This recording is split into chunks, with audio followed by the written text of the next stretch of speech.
Good morning ma'am. आज हमने पढ़ा स्टैंडर्ड कॉस्टिंग की। हमें ये पता होना चाहिए इसमें सबसे पहले कि स्टैंडर्ड क्या होता है। स्टैंडर्ड हम कह सकते हैं एक प्री डिटरमाइंड स्केल होता है जिसको हम पहले से ही डिटरमाइन करके रखते हैं। ठीक है, इसमें हमें क्या रखा है, something established as a rule और basic of comparison in measuring and judging quantity and quality value etcetera, कि हम पहले ही क्वांटिटी एंड क्वालिटी को जज कर लेते हैं। अब इसमें हमें स्टैंडर्ड कोस्टिंग का मीनिंग एंड डेफिनेशन दे रखा है कि standard costing is a predetermined cost होती है जिसको हम पहले से ही डिटरमाइन करके रखते हैं, which is determined for the production of cost, जो कि डिटरमाइन करती है प्रोडक्शन ऑफ गुड्स को on the basic of certain specific standard, कुछ स्पेसिफिक स्टैंडर्ड के according and certain specific condition के अकॉर्डिंग। अब ये हमें डेफिनेशन दे रखी है। इसमें सबसे पहले हमें ये वाली डेफिनेशन देखते हैं ICME लंदन की। Standard cost is defined as the predetermined cost which is calculated from the management standard of efficient operation and the relevant necessary expenditure. It may be used as basic price fixation and basic control on the other analysis. अब हमें इसमें क्या रखा है कि हम summarise कर सकते हैं डेफिनेशन से कि स्टैंडर्ड कॉस्ट क्या होती है, एक प्री डिटरमाइंड कॉस्ट होती है। ठीक है, जो कि कुछ स्पेसिफिक कंडीशन के ऊपर हम उसको निकालते हैं। अब इसमें बोला कि इसमें हम क्या करते हैं, quantity of material, labour time, machine time और फोरकास्ट ऑफ फ्यूचर ट्रेंड्स, इनके हिसाब से हम इनको हमने स्टैंडर्ड को फिक्स करते हैं। ठीक है, it help in achieving the objective of cost, कि ऑब्जेक्टिव ऑफ कोस्ट को इसका मेन ऑब्जेक्टिव क्या होता है, कोस्ट कंट्रोल करना और एफिशिएंसी को बढ़ाना।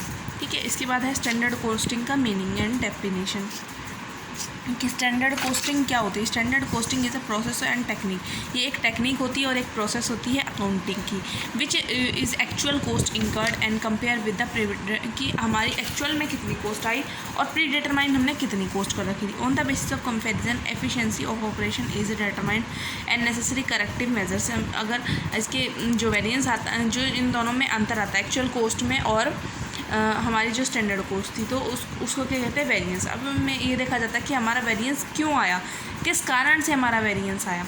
तो स्टैंडर्ड कॉस्टिंग में हमें डेफिनेशन दे रखी है, is a method of ascertaining the cost निकालने की, कोस्ट को असर्टेन करने की ये मेथड है।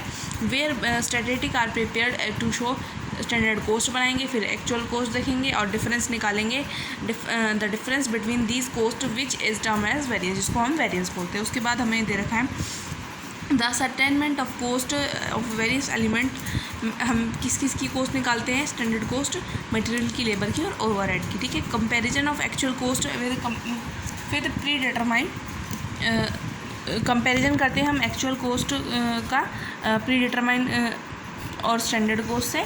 फिर हम एनालाइज करते हैं, वेरिएंस निकालते हैं कि क्यों आया, कि क्या इसके रीजंस थे जिसके कारण वेरिएंस आया। ठीक है, the location of responsibility for the variance and the corrective measure, फिर उसके लिए हम किसको इसके लिए रिस्पॉन्सिबल ठहराया जा सकता है और उसके लिए फिर हम क्या करेंगे, करेक्टिव मेजर्स लेंगे। ठीक है, फिर उसके बाद हमने पढ़ा कैरेक्टरिस्टिक्स और silent feature of the standard costing. इसमें कहता है डिटर्मिनेशन ऑफ स्टैंडर्ड, कि हम पहले क्या करते हैं, first of all standard and standard cost of variance element, हम क्या करते हैं, सबसे पहले स्टैंडर्ड कॉस्ट किसी स्टैंडर्ड बेस पर हम फिक्स कर लेते हैं। फिर कंप्यूटेशन ऑफ एक्चुअल कॉस्ट, फिर हम ये देखते हैं कि हमारी एक्चुअल कॉस्ट कितनी है। After the completion of the production actual cost incurred in the computer, कि हमारी एक्चुअल कॉस्ट कितनी आई प्रोडक्शन करने में। उसके बाद है comparison of standard and actual cost, कि हम क्या इंपॉर्टेंट फीचर है कि इसमें हम क्या करेंगे, स्टैंडर्ड कॉस्ट का और एक्चुअल कॉस्ट का कंपैरिजन करेंगे। फिर हम क्या करेंगे, कंप्यूटेशन ऑफ वेरिएंस, की वेरिएंस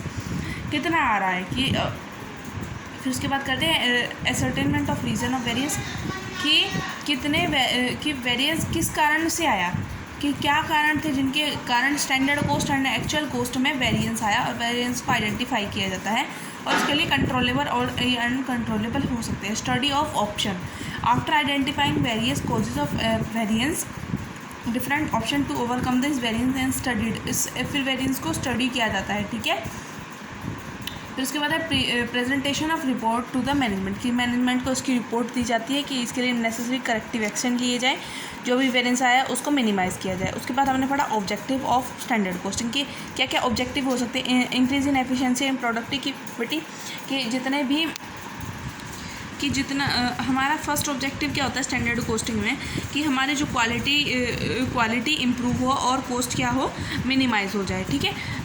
क्योंकि हमें फेस करना है कंपटीशन, है ना। In fact standard costing is a tool of management control, की मैनेजमेंट कंट्रोल का टूल होता है with the efficiency and productivity को हम जिससे इम्प्रूव कर सकते हैं और अपने ऑब्जेक्टिव को पूरा कर सकते हैं, अचीव कर सकते हैं। इसका फिर सेकंड है हमारा कॉस्ट कंट्रोल, कि कॉस्ट कंट्रोल कैसे, इसका मेन ऑब्जेक्टिव ही यही होता है कि कॉस्ट को कंट्रोल करना, कि कॉस्ट को कंट्रोल किया जाए।